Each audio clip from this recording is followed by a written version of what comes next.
commencé par la motocross en 2012, mais mon père avait trouvé ça trop dangereux. Et puis mon grand-père, qui avait été finaliste du volant Shell avec René Arnoux, l'ancien pilote de Formule 1, m'a amené un week-end au karting de Royan, où j'habite.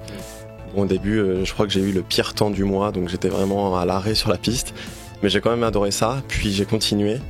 Et j'ai été inscrit à l'école de pilotage au bout de 6 mois. Ils offraient aux meilleurs de l'école de pilotage, je sais pas si je peux dire meilleur, une course. Puis je l'ai remporté, donc ça a commencé comme ça, et puis me voilà 8 ans après dans vos locaux. Un énorme soutien, vraiment, surtout mon père, qui m'a soutenu déjà financièrement, parce qu'on sait que ce sport c'est très compliqué sans soutien financier. Les sponsors étaient plus compliqués à trouver en karting parce que voilà, il y a moins de communication, et puis au début quand on n'a pas de résultats. Bon, maintenant c'est un petit peu différent avec le soutien de Renault F1 et d'Éric Boulier qui a rejoint l'aventure, donc voilà, tout bouge un petit peu, mais mon père est toujours présent.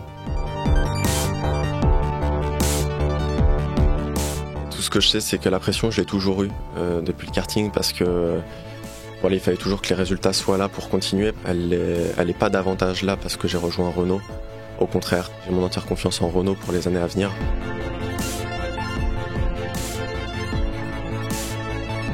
On était en discussion avec d'autres équipes de junior team, mais voilà, ça me tenait à cœur de rejoindre une équipe française. Quand je regarde surtout les années où ils ont remporté les 2 championnats du monde, spécialement avec Alonso, c'était vraiment quelque chose d'extraordinaire. La France était au top de la Formule 1.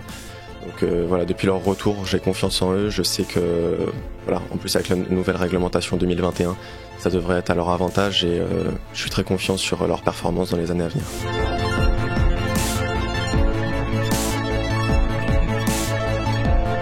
La Formule 4 m'a ouvert des portes, mais voilà, c'est qu'une petite étape pour arriver à mon rêve qui est la Formule 1.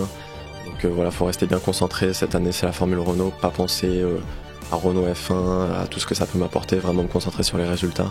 Et si les résultats sont là, les portes devraient s'ouvrir encore plus.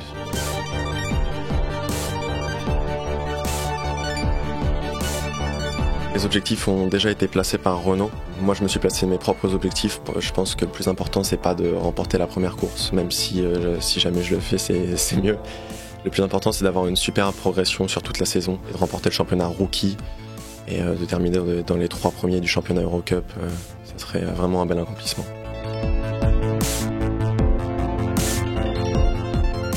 Je me base vraiment sur le parcours d'Esteban Ocon, qui est d'ailleurs chez Renault, et qui est passé par l'académie quand il était plus jeune. L'objectif est de remporter les catégories avec la manière dont il l'a fait, pour arriver un jour en tant que titulaire chez Renault F1.